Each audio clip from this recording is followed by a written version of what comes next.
Toko klasy toko vavy miarahaba ny mpijery indray ny TV Presse Madagasikara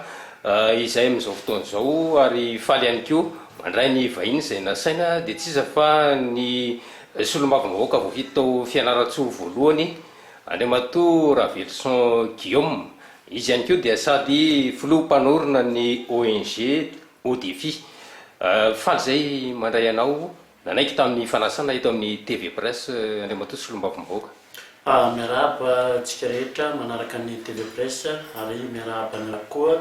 izay mahatrika amin'izao fotoana izao. Araka izany moa dia solombavambahoaka voafidy tamin'ny IRD ianao ary ao Fianaratsoa voalohany araka ny nambarako tetsy ambony no miandraikitra izay fisoloana vava ny vahoaka ny antoerana izay. Ny TV Presse Madagasikara dia hitantsika any amin'ny YouTube TV Presse Madagasikara ary hita ihany koa anatin'ny tranokala tvpresse.mg ary marihana fa dia mijoro ara-panjakana. Ety amin'ny tambazotra Facebook ihany koa zany dia ahitana ny TV Presse Mada. Ny makasika indrindra moa zany ny raharam-pirenena no entsika iarahana ato anatin'izao fotoana izao eo ihany koa ny lafin'ny sosialy amin'ilay fikambanana izay najoronareo. Ny fanontaniako voalohany dia manodidina indrindra zao kion-dalana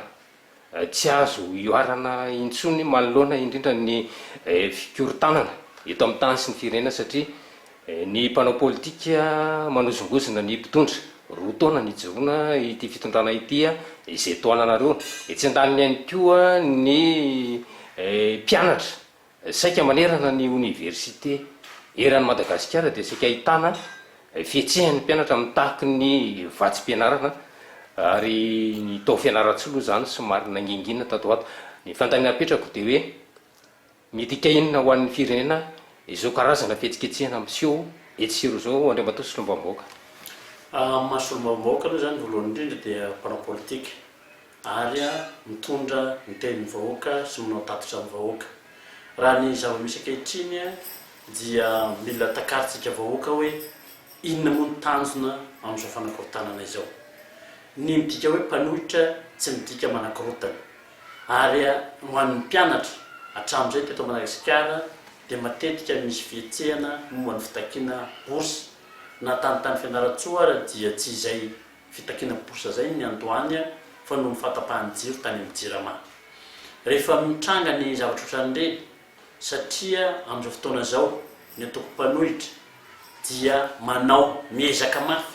izay anakorontanana ny fanjakana. Ka raha ohatra ka tena tany demokratika raha isika manana tanjona ho fampandrosoana ny Madagasikara moa ve ny fanaovana sorona ny vahoaka no eritreretina ahafahana makaseza amin'ny fitondrana.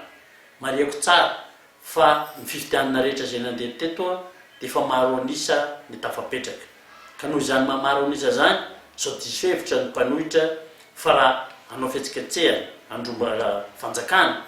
dia hijanona eo ty raha ty. Fantatra tsara amin'izao fotoana izao fa misy ny vokatry ny valanaretina Covid-19. Ny valanaretina Covid-19 dia miteraka an'io krizy ara-pahasalamana io ary tsy azosika tifirina fa rehefa misy ny krizy ara-pahasalamana dia miteraka krizy ekonomika. Ka eo anatrehan'izany ireo olona milaza tetanindrazana, ireo olona milaza fa hanitsy ny fitondra nefa mbola miteraka krizy fanotelony indray. Noho izany krizy ara-pahasalamana dia tonga ny krizy ekonomika ary mbola eritreretin zareo asina krizy politika indray. Ka izahay solombavambahoaka indrindra ny tena ao Fianaratsoa dia mametraka amintsika fa ny mpitondra mifampiresaka na hoe misy dialogue isika mpanao politika zay afaka miresaka dia tokony fanatona miresaka latabatra boribory fa tsy ny vahoaka no atao fitaovana akana fitondrana. Zavatra efa nitranga teto amintsika matetitetika izany kanefa any amin'ny farany dia ny vahoaka ihany no hiaran'ny fahavoazana eto amin'ny firenena. Afaka miteny hoe zany ny solombavambahoaka zay manohana n'izao fitondrana mijoro zao fa mahavany etaeta sy ny filaniny mpianatra indrindraindrindra satria ireo zany zao ny tena hoe mafampana eto amin'ny tany sy ny firenena ny tany Toamasina iny ny sy ny mpianatra maty iny ny tany Toliara moa dia tonga hatramin'ny fandrobana ary voamalimaly ihany koa ny teny votovorona dia mbola manao antsoavo ny amin'izay hoe anatanterahana izay zo takiny izy reo zay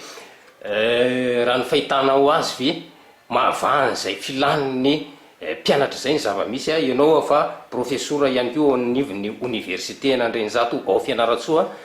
ianao ny laza ihany koa fa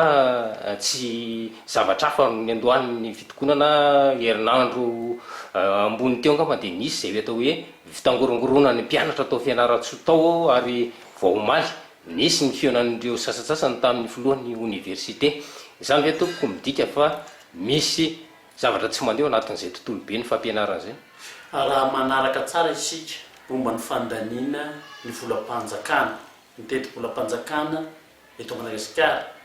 dia ny volana marsa vao afaka mamoaka ny vola fanjakana satria tsy maintsy laniny eny anteny mera-pirenena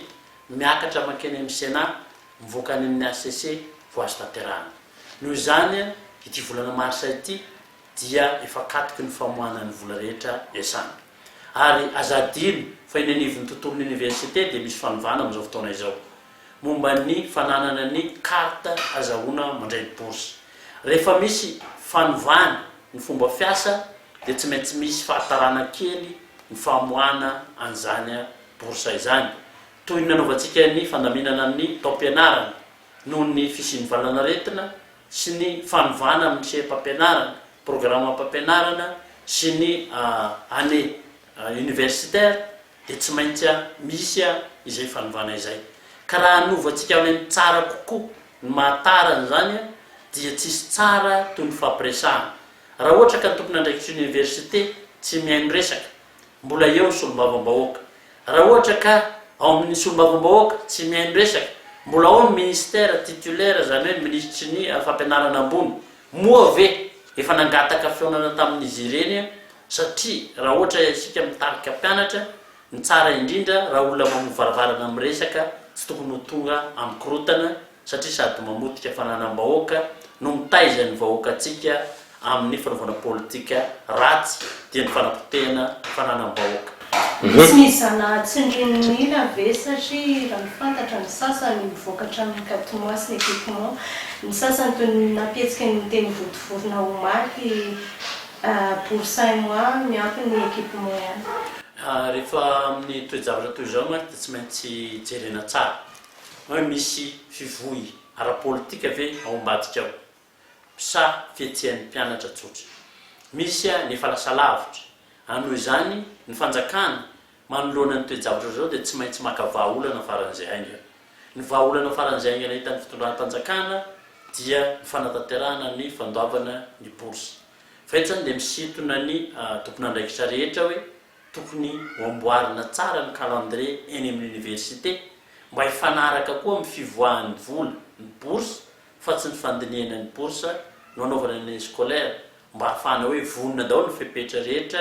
na ho an'ny mpianatra na ho an'ny mpampianatra na amin'ny fananana ny vola iasany eny amin'ny université izay vao aroso ny taom-pianarana tsy mitavozavoza ve zany ilay fitondrana matoa tonga amin'ireny fietsiketsehana maro eny raha hoe misy ihany ny fitediavana vahaolana ary rehefa misy izay atao hoe fietsehana ilay mpianatra izay toy ny tany amin'ny faritany ny Toliary ao anatin'ny fotoana fohy dia tena vetivety mihitsy ilay fitondram-panjakana mamahana ilay olana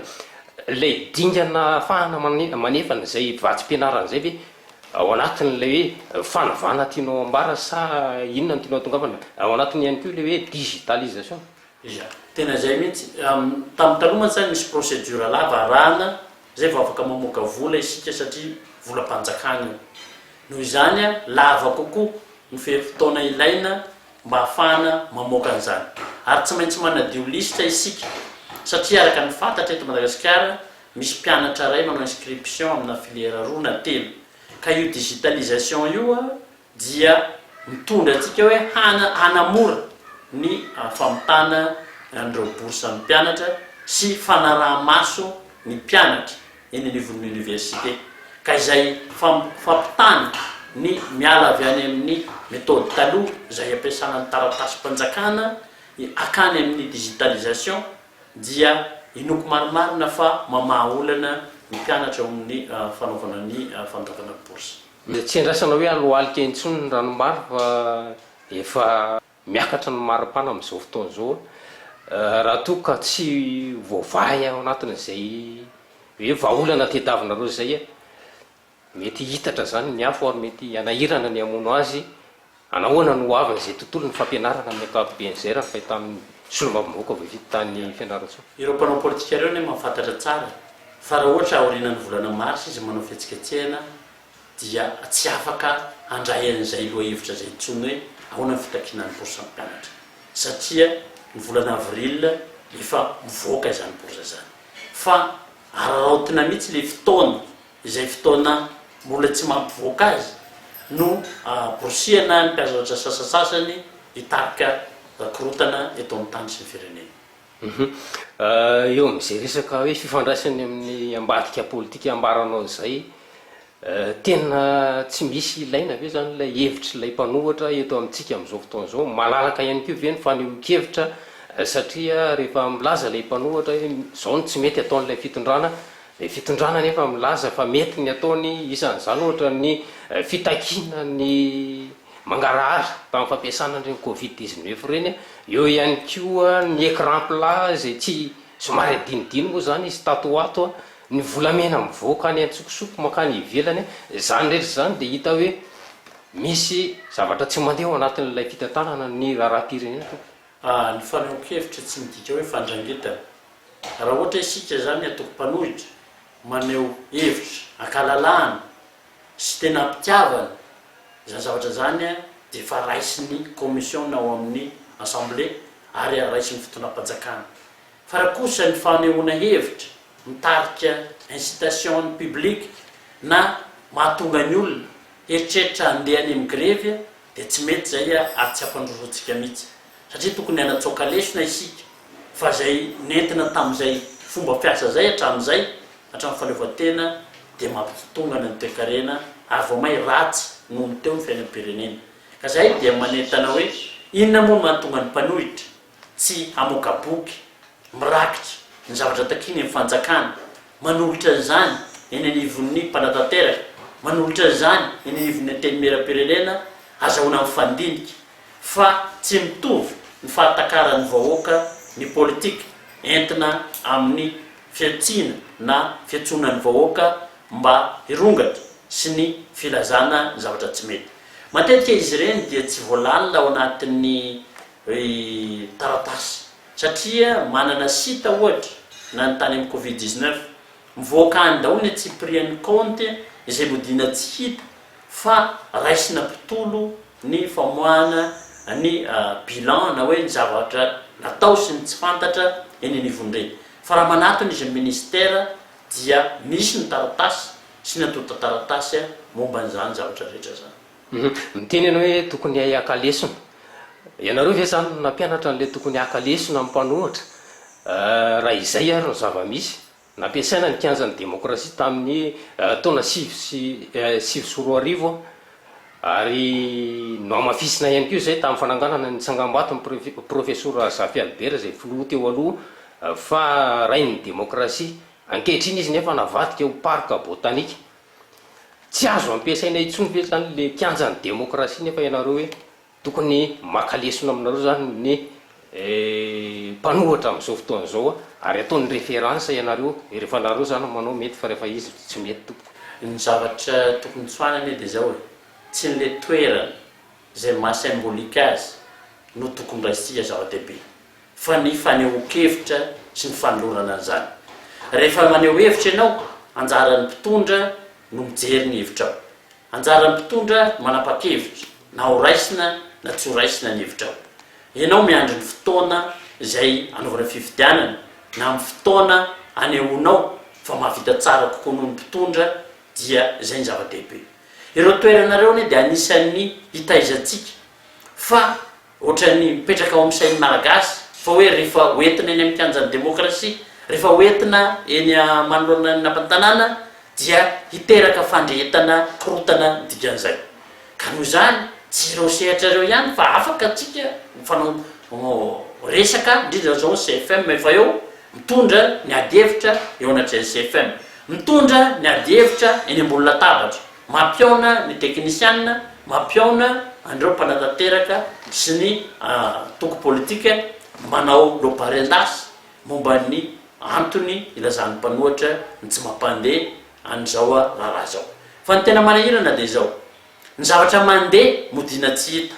ny zavatra tsy mandeha no ankalazay ka raha ohatra isika tena mijery ny ampandrosoana Madagasikara mifanindran-dalana zany zavatra zany inona le mandeha ohatra amin'ny fampandrosoana fametrahana fotodrafitrasa na tiatsika na tsy tiatsika ny firenena rehetra eto ambonin'ny tany raha tsy manana drafitrasa iasana dia tsy afaka mivoatra fitarafana voalohany zay faharoa momba ny sosialim-bahoaka natao foana ny anatsarana ny sosialim-bahoaka ary modina tsy hita ny krizy ara-pahasalamana sy ny krizy ekonomika fa aiza lara-pahamehana hanao politika ekonomika ve isika aloha mba mafana ny dian'ny Covid-19 zay vao hanao politika politisiana iresaka mivantana momba ny toetra raha politika eto Madagasikara ny aiza amin'izay no mainka amintsika fanarenana ekonomia sa iresaka seza ary tonga dia ahitsiko ny resaka inona moa zany mitanjona ataon'ny mpanohitra matomba manao antony fihetsiketsehana itony hampanaiky ny torohevitry ny mpanohitra ve sa hitady toerana marimaritra iraisana amin'ny fitondrana izay efa tsy any intsony sika amin'izao fotoana izao fa raha ohatra ka tena manaja ny fanoherana dia maneho ny vahoaka fa mahavita tsara lavitra noho fitondram-panjakana mametraka fotodrafitrasa mametraka asa dia anjaran'ny vahoaka no tsara rehefa tonga ny fifidianana lahara-pahamehana ve ho an'le vahoaka zay satria ao anatiny tena efa sarotantsika tao riny ny fiatrehana ny Covid-19 ny vary zay isan'ny tena hoe foto-tsakafon'ny malagasy io zany makany ambilaniny aloha zany zao ny tena mahamaika azy enao ny tanisandreo karazana foto-drafitrasa maro io tsika rehefa miteraka ny foto-drafitrasa dia tsy maintsy misy mpiasa ao aloha mandray vola tsy maintsy misy olona mpanatitra akora ao fidiana zany ary koa tsy maintsy manomana ny tena asa ao amin'ilay foto-drafitrasa rehefa avy eo ny resaka sosialim-bahoaka satria efa natao mikabary filoham-pirenena efa taloha tany amin'ny telo volana na enim-bolana lasa nitoizan'ny varitsinjo sy menakatsinjo amin'ny vahoaka fa ny fotoana nahatongavany no misy fahatarana ka isika zany mijery ny ekonomia atsika rehefa sahirana ny vahoaka dia mila jerevana ny momban'ny sakafo rehefa manao politika mantsy dia tsy maintsy zavatra telo mijerena goavana indrindra voalohany indrindra ny filaminam-bahoaka faharoa ny sakafo mimponina ao aminy ary fahatelo fitokisan'ny vahoaka ampitondra fanjakana ny fitokisan'ny vahoaka ampitondra fanjakana dia mipetraka rehefa hita sorotra mazava ny programan'asa mpitondra fanjakana mipetraka ny fitokisan'ny vahoaka rehefa ao anatin'ny filaminana fandriam-pahalemana ary koa mipetraka koa ny fitokisan'ny vahoaka raha ohatra ka manana sy manatanteraka an'ireo finanasa apetraka ny fanjakana ao amin'ny vahoaka miteny an'izay resaka filaminana izay ianao miazakazaka amin'ny famatsiana ny fampitaovana an'ireo mpitandro filaminana ilay fitondram-panjakana amin'izao fotoana izao zay toananareo ary mampiasa ihany koa amin'ny herin'ny mpanao fihetsiketsehana sy ny hery famoretana moa raha izay anao azo ilazana azy nefa ny tsy fandriam-pahalemana araka ny nambaranao any amin'ny tontolo ambanivohitra rehetra any dia tena mampiteniny moana mihitsy eny fa na dia ny eto andrenivohitra aza raha antsika mahalala aloha fa dinana lehibe ny nataon'ny fitondrana momba ny velorano voalohany fandriam-pahalemana tsy teny afa-tsy nisy amin'ny fitaovam-piadiana voano ny zavatra apetraka dia hoe inona ny fototra mampisy ny tsy fandriam-pahalemana ny fametrahana ny miaramila sy ny zandary ary amin'ny polisy sy ny fampitaovana azy ve mahatonga an'ilay tsy fandriam-pahalemana sa resaka voizina any ambadika any mba hanaporofona fa tsy mahavita ny asany ny fitondram-panjakana zavatra apetraka amintsika dia izao ireo tsy fandriam-pahalemanareo dia na vokatry ny tsy fisinasa na vokatry ny fanaovana politika any ambadika any, anaovana incitation ny olona mba anozokozolana fitoram-panjakana. Aminay dia mipetraka mazava tsara fa avy amin'ny mpanohitra no manao izay tsy hataterahan'ny velorano sy manao fanakorontanana eto amin'ny tany sy ny firenena. Raha ohatra ka tena mpanohitra mipetraka amin'ny tokony ho izy manampy ny fitoram-panjakana, mijery ny vahaolana momba zany tsy fandriampahalemana zany no mijery ny vahoaka. Fa raha hoe miteny amin'ny vahoaka hoe andao ilahatra, andao ikorotana, inona moa ny vokatra azo fitsangatsanganana sy ny fandrangitana amin'ny filazana zavatra tsy dia mitombona loatra sy hitondra fanakorontanana eto amin'ny tany sy ny fanjakana. Fa amin'izao fotoana izao raha ny sombam-bahoaka, raha ny tenako no anontanianareo, ny ilain'ny vahoaka dia politika ekonomika, fampananana asa sy io fandriampahalemana io. Miteny ianao hoe fampidiniana, fampiresahana, ny andaniny anefa efa miziriziry fa tsy resaka ny mpitondra ihany koa milaza fa mitoy ny asa tsy misy masakana n'izany asa izany intsony. Mienjana ve zany nitady eo amin'ny rotonta arentirety ireo fitaovam-piadiana mahery vaika mihitsy eny an-dalambe rehetra eny, ary na ny vahiny aza dia mametra-panontaniana amin'izany. Izany rehetra izany hoe no midika fa mizotra makany amin'ny tena fikorontanana ty firenena teto. Ny solombavambahoaka fianarantsoa dia mametra-panontaniana aminareo mpanohitra. Inona ny tanjona tratrarinareo amin'izao fihetsika tsy ataonareo zao? Fampandrosoana ny firenena ve? Sa fijerevana kajy politika azahoana seza? Sa inona manambara apabe maso ianareo? Fa aminay ny tsy fandalan-dalana sy korotana androbana fananam-bahoaka dia tsy maintsy manana andraikitra ny mpitandro ny filaminana. Tamin'ny fotoan'andro ny solombavambahoaka 3:70 rehefa tsy nisy zay hoe fampiresahana atao anatin'ny lapa zay iadinareo hevitra dia nivoaka atao an-dapa ary dia nanozongozona ilay fitondrana ny joro teo aloha ary tonga ihany koa hatrany fampiatsiana tamin'izany fotoana zany. Ankehitriny teo ihany miverina ianao nefa miteny hoe tokony hay akalesony. Zany rehetra zany hoe midika fa tsy nahay nakalesony ty fitondrany ty. Ny ao mpanohitra ny tena mipetraka hoe tsy mahay makalesony satria na tianareo na tsy tianareo dia maro anisa ny vahoaka nametraka an'izao fitondrana izao. Ka raha ohatra ianareo mieritreritra hipetraka amin'ny fitondrana hijanona amin'izao ireo vahoaka maro anisa reo. Fa isika raha manaraka ny tany-tandalana dia tsy maintsy manaiky ny alternance démocratique miandry fifidianana. Tsy maintsy manaiky ny décision ny maro anisa mba hahafahana mametraka amin'ny fampandrosoana. Fa ny fahitana an'izao zavatra zao dia fanakanana ny programam-panjakana sy ny fampandrosoana tokony ho isy eto amin'ny tany sy ny firenena. Mahita avy ianao fa tena mbola mifanohana sy mifametanana ianareo mpanohana ny fitondrana ianareo solombavambahoaka satria ny namanareo sasany laza hoe misy tsy mamely eo anatin'io fitondrana io indrindra fa manodidina ny filoham-pirenena. Ny zavatra tena mipetraka samy hafa ny fanaovan-dalàna sy ny asan'ny any amin'ny mpanatanteraka na ny gouvernement. Tsy ilaozan'ny olona izay tsy hatateraka ny asany ao anatin'ny gouvernement fa manazava tsara raha ny programan'asa ny filoham-pirenena dia tsy tokony isy any amelohana ny filoham-pirenena raha tsy vita ara-potoana na tsy vita na vita amin'izao ankehitriny izao. Fa ny fanontaniana mipetraka amintsika dia hoe inona ny antony tsy hatateraka an'izany zavatra zany? Inona ny antony mahatonga ny fitarazoana eny anivon'ny mpanatanteraka? Maro amintsika no mahita fa ny lalàna eto amintsika nefa tany amin'ny fahaleovantena. Moa ve ny lalàna napetraka tany aloha mbola mifanaraka amin'ny fampandrosoana antsika tokony hovaina faran'izay aingana dia aingana. Tsy teny afa-tsy any amin'ny trésor ny tena.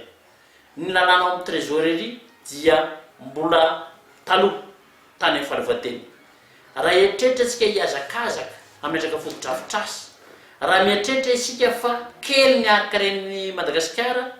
ny fanodinana ny vola aingana mba hampisy tombony mihodina dia anisan'ny mamahanitra karena. Fa raha ohatra ka hoe mitarazoka ny famoaham-bola amin'ny trésor mitarazoka daholo ny asa ary anisan'izany mahatonga ny grève mpianatra zany hoe ilay lalàna sy ny fomba fiasa eto amintsika mihitsy no mila afainganana anaraka ny afainganam-pandehan'ny programan'ny mpitondra. Roa taona zay ny njoroany ny fitondrana afaka omaly ny antoko MFM dia milaza fa anangana gouvernemanta vaovao ny hevitrao manoloana an'ireny. Ny mpanao politika moa afaka miresaka zay zavatra tian'olazay fa aminay ny mpitondra fanjakana amin'izao fotoana zao dia maro toerana voizina ny resaka politika hoe tsy maro toerana fa ina moa mamaro toerana ny fitondrana any amin'ny antenimieram-pirenena maro anisy any amin'ny sénateur maro anisy eo ny filoham-pirenena sy ny androm-panjakana prime ministre sy ny ministra rehetra miasa ka noho izany raha tia mitapany fanjakana dia maro toerana tanteraka ny fitondrana eto Madagasikara fa amin'ny lafiny anankiray amin'ny mpanohitra izay mivoy ankehitriny hoe misy ny fikorotanana rehefa jerena dia fivoizana politika amin'ny politika ara-tsosialy sy any amin'ny vahoaka no eritreretina fa hampisy ny déstabilisation. Andalana sy demokrasia anisan'ny mariany MFM ihany koa fa mila nanganana gouvernement tatandalana sy demokratika eto amintsika midika hoe zany fa tsy tandalana ireo ministra mpiambina ao anatin'ny gouvernement na ao anatin'ny gouvernement ihany koa indrindra ihany koa hoe midika hoe zany fa tsy misy demokrasia eto amintsika ny RFI izay namoaka sy ny France 24 fa misy dictature eto Madagasikara amin'ny famoahana an'ireny fitaovana goavana milisy ny sisy ireny eny amin'ny hetsika izay tsy nahitana vahoaka teny Analakely akory tompoko. Amin'ny farany olo ny valiko rehefa nametraka isika fototrafitrasa ho an'ny mpitandro filaminana manao isika recrutement na fiantsoana fampidirana polisy sy gendarme inona ny fepetra azahoan'ireny miasa dia ny fampananana fitaovana raha ohatra isika ka hanao recrutement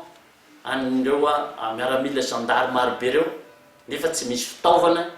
ny olona maneran-tany atsika mbola masy 36 hatramin'izao sy ny kalaknikov no ampelantanana ka raha ohatra ka mifandraika amin'izay fitaovana izay hisian'ny fandriam-pahalema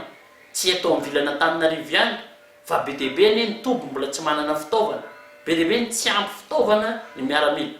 io programme io dia efa programme nanomboka tamin'ny andraisan'ny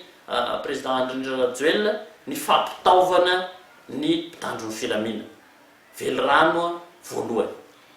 fa amin'izao fotoana izao tsy na amin'ny tony événement-mbahoaka itony no anehoana ny fitaovana ka amika raha ohatra ka olona manajy ny lalàna tsy miatra aminy ane zany zavatra zany fa raha ohatra kosa amin'ny MFM nefa fatatsika ny histoire na hoe ny zavanisy tany aloha an'izany MFM izany ny fanontaniana teo dia nitenenykeo mila valina seza ve no tadiavan'ny mpitondra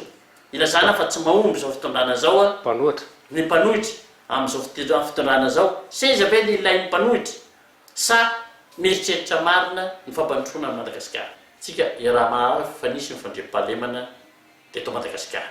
taorinany nandraisan'ny filoha-tsaina Andry Rajoelina fanontaniana dia hoe iza na ino ny antony mampirongatra an'izao tsy fandriam-pahalemana zao raha ny zava-misy eto Madagasikara rehefa misy ny fihetsiketsehana ara-politika dia mirongatra ny halatra isan-karazany rehefa misy ny hetsika tianao tanterahana dia io tsy fandriam-pahalemana io no voakasika voalohany ka anjaratsika manadiady hoe avy aiza ny poirany tsy fandriam-pahalemana fa inoko marimarina fa tsy amin'ny fitondrana fa avy amintsika mpanao politika sasatsasany izay mieritreritra fanakorotana. Eo amin'ny tontolon'ny famatsiana ny rano anisan'ny nanana tombo manokana ny dina ny ministra tokony andraikitra manokana ny any amin'ny Fianaratsoa manana olana avokoa ny eto Madagasikara n'izay resaka famatsiana rano izay ary miditra antsehatra mihitsy ny banky iraisam-pirenena amin'ny resaka vidin'ny jiro sy rano eto amin'ny tany sy ny firenena ny banky iraisam-pirenena izay nanamafy amin'izao fotoana fa mitaky ny ampiarana ny vidin'ny jiro araka ny tokony izy zany hoe tsy manana fahefana mahefa intsony hoe le fitondram-panjakana fa baiko ny sehatra iraisam-pirenena to. Ny politika ankapobeny momba ny famatsiana rano eto Madagasikara hatramin'ny fahaleovan-tena dia tsy mifanaraka amin'ny fitombon'ny fiponina sy ny filana. Raha ho an'ny fianaran-tsoa manokany, ny famatsiana rano tao fianaran-tsoa dia voafetra hatramin'ny fahaleovan-tena hatramintsika izao manao fotodrafitrasa vaovao zao. Ka raha ohatra ka tsisy fanovana ny fotodrafitrasa, tsisy fanatsarana fitaritana ny rano, dia tonga amin'izao olana amin'ny resaka rano zao isika. Fa raha ho an'ny fianaran-tsoa manokana, ny filoham-pirenena tamin'ny tonga tany dia efa nilaza fa mametraka sy ny ben-drano roa vaovao. Efa vita zany asa zany. Ny fampitoizana an'izany amin'ny conduite teo aloha sy ny fanatsarana ny site de pompage sisa no atao. Fa isika tsy mieritreritra fanovana vita anatin'ny ray volana izany. Raha nilazaiko teo hoe hatramin'ny fahaleovan-tena isika tsy nanana programa hoe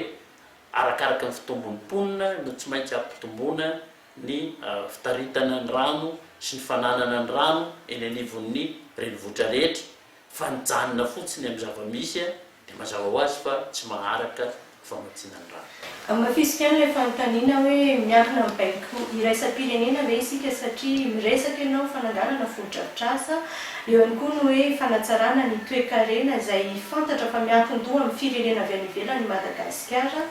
indrindra amin'ny resaka famatsiam-bola ny fananganana fotodrafitrasa izay heverina ihany koa fa mety misy pourcentage azonareo mpitondra mahatonga anareo mihazakazaka ary mametraka ho lara-pahamena ny fananganana fotodrafitrasa eto amin'ny tany sy ny firenena fa tsy mijery ny olona ny vahoaka amin'ny sosialy izay tena maika indrindra amin'izao fotoana. Ny famaniko anao an'izay, ny mpamatsy dia manana ny eritreretiny ho tanterahana eto amin'ny tany sy ny firenena. Rehefa manolotra vola ianao dia manana ny vinavina. Fa kosa ny fitondram-panjakana dia efa manana ny vinanasa efa nieritreretiny. Matetika izy ireo misy olana foana amin'ny resaka diplomasia, kanefa zavatra tokony apetrakintsika dia izao hoe ny fanatanterahana azy no zava-dehibe, hoe ahoana ny atanteraka ny filan'ny vahoaka.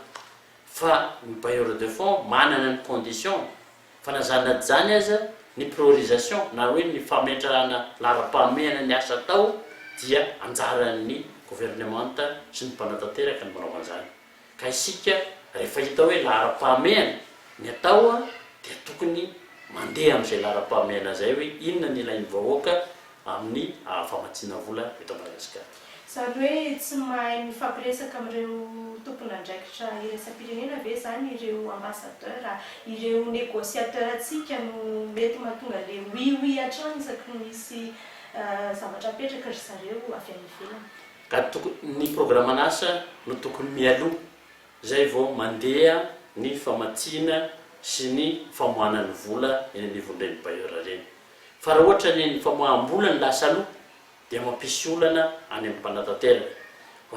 Ny tenako moa dia efa niasa teny anivon'ireny mpamatsy vola ireny dia mahita fa raha tafapetraka mialoha ny zavatra rehetra sy ny lara-pahamehana dia manaraka ny mpamatsy. Fa rehefa misy ny teti-bola externe mo filazany avy any ivelany no alefa ty amintsika dia matetika zareo manana ny eritreritra anatanterahana an'izany fampiasam-bola zany. Efa mamaraparana ny fiarahantsika Andriamatao Solombavam-bahoaka, ianao dia filoha mpanorona ny ONG ODEFI ary isan'ny hoe mikarakara sy manofana tanora maro. Misy ihany koa ireo hoe alefa mankany ampitan-dranomasina aiza ho aiza zao zany izay resaka fandraisana tahana ny tontolo ny tanora zay. Ny mission ny ONG ODEFI moa dia voalohany indrindra resaka fahasalamana sy tontolo iainana, faharoa manofana tanora eny amin'ny sehatry ny asa. Ary anatin'ny fanofanana izany dia misy sokajy maromaro eto Madagasikara. Raha ny ONG ODEFI manokana dia efa 20 taona amin'izao no nisy teto Madagasikara ary miasa amin'ny faritra sivy teto amin'ny tany sy ny firenena. Nanao ny ONG ODEFI nandray anjara tamin'ny fizarana moustiquaire ho an'ny vahoaka, tamin'ny fandraisana anjara momba ny projet USAID mikolo sy ny Centenaire 2. Amin'izao fotoana izao zahay dia manana programma manokana ny hoaviko ODEFI izay manofana ankizy hiasa any amin'ny bateau croisière Royal Caribbean any États-Unis. Efa manomboka mamoaka contrat izahay ary tamin'ny andro teo dia efa maromaro ny visa sy ny passeport izay navoaka. Ny tanjona amin'io dia ahafahan'ny tanoratsika miakatra avoavo kokoa eo amin'ny sehatry ny asa sy azahoan'ny tanoratsika asa ahafahana mivelona tsara eto Madagasikara. Anisan'ny sarotry izahay amin'ny fanarahana ny laminasa sy ny contrat ifanaovana any satria miasa 8 volana ny ankizy dia tsy maintsy mody tanindrazana eo amin'ny 2 volana eo izay andoavany any vola rahateo afaka manao tatitra tsara hoe mifanaraka ave ny cahier de charge sy ny contrat ny fanaovana tany amin'izareo satria ny any no miantoka ny sakafo sy ny toerana ipetrahan'ny tanora. Anisan'ny atao koa eo fianaratsoa izay manofana ankizy maromaro koa izahay any amin'ny fanaovana ny pavé sy ny moellon ahafahana manome asa ny olona eo atoerana ary amatsiana andreo fotodrafisasa maro atao fianaratsoa. Miara-miasa koa ny ONG défi amin'ny CFP na ny centre de formation professionnelle. Anisan'izany fanomanana ny vehivavy ahay asa tanana amin'ny resaka ny asa amin'ny zone France sy amin'ny lycée technique Beravina ihany koa ahafahana manao ny fanofanana momba ny rafitra hazo na rafitra vy. Ireo programa rehetra ireo dia natao manokana ny fianaratsoa satria fantatra fa fianaratsoa dia vitsy ny orinasa mitsangana. Fianaratsoa dia manana tanora maro tsy anasa kanefa ny herintsika ny fianaratsoa amin'izao fotoana izao dia misy tokoa amin'ny akora sy amin'ireo tanora tokony hiasa. Dia programa apetrakay eto Madagasikara moa no avoko défi ary efa misy any Mahajanga, misy eto Antananarivo, any Toamasina fianaratsoa sy toliara. Misy fe zany ny antoka ho an'ireo tanora alefa miasa ny ampitan-dranomasina satria betsaka ny menimenina ny amin'ny karazana misy fanondranana olona sy ny sisa ny fampiasana tsy ara-draliny an'ireny olona miasa avy aty Madagasikara mankany ivelany reny. Ahoana ny antoka omenareo zany ao anatin'izay? Ny antoka tsy mitovy ny asa atrano izay atao any amin'ny tranon'olona privé any ivelany fa ny asa tolotray dia manaraka ny discipline maritime eran'izao tontolo izao. Noho izany miasa any anatin'ny sambo ireo ankizy ireo misy ny contrat ifanaovan'ny mpampiasa an'ireo olona ireo ary zay dia manara-maso ny fiainan'ireo ankizy ireo raha vao tonga any anatin'ny sambo sy rehefa miverina eto an-tranon-drazana. Tapitra ny fandarantsika ny afatra ho an'ny mpijery ny TV Presse Madagasikara, ny mpitondra, ny mpanoatra sy izay rehetra mahita an'izao fandaran'izao tompoko. Ny afatra voalohany dia ho an'ny vahoaka malagasy. Raha miandrandra fampandrosoana isika dia tokony hijery hoe inona no laharam-pahamehana ho antsika eto Madagasikara. Fa rehefa jerena amin'izao fotoana izao dia ny fampananana asan'ny tanora sy ny fanamborana ny sehatry ny sosialim-bahoaka sy ny filaminam-bahoaka no tena ilaina. Ka aoka isika anadiady tsara hijery lafin-javatra maro mba tsy ho tonga amin'ny fanakorontanana ny tany sy ny firenena. Ho antsika mpanohitra dia tokony hanana fonjan-kevitra vaventy ianareo ary tokony hirakitra amin'ny boky izany na amin'ny sehatra ifampiresahana mivantana eto amin'ny tany sy ny firenena. Raha misy ny fifampiresahana dia ampanajana ary koa mba hampisy lanjana ny fitakiana ataon'ny mpanohitra. Fa raha ohatra isika mahay mifandresy lahatra dia androso ny tany sy ny firenena. Ary mitodika ho antsika mpanantanteraka. Ny mpanantanteraka amin'izao fotoana izao dia efa manao ny ainy tsy ho zavatra amin'ny fanatanterahana ny programa. Fa kosa ny fampahafantarana ny vahoaka ny tena zava-misy amin'ny zavatra vita sy ny zavatra tsy vita ara-potoana sy ny antony tsy nanatanterahana ny programa ary indrindra ny fanehoana mpabe maso ny fitotantanana dia ampilamina antsika ary atonga antsika amin'ny fampandrosoana aingana. Izay ihany koa toko lasy toko vavy no masaka azona tolotra ho antsika mpijery ny TV Presse Madagasikara. Mankasitraka anao Andriamato Solombavambahoaka Voafito tao Fianaratsoa voalohany Ravelson Guillaume nanaiky tamin'ny fanasana sambany ianao no nasain'ny fandaran'ny TV Presse Madagasikara atao anatin'izao fandarana tsikafona izao mankasitraka toko dia mankasitraka atsika koa mpanaraka ny TV Presse dia akasitrahana ihany koa isika rehetra anaraka hatramin'ny farany fandarana mametraka ny mandrapitafa sy mandrapiresaka ho amin'ny manaraka indray topolasy topoko vavy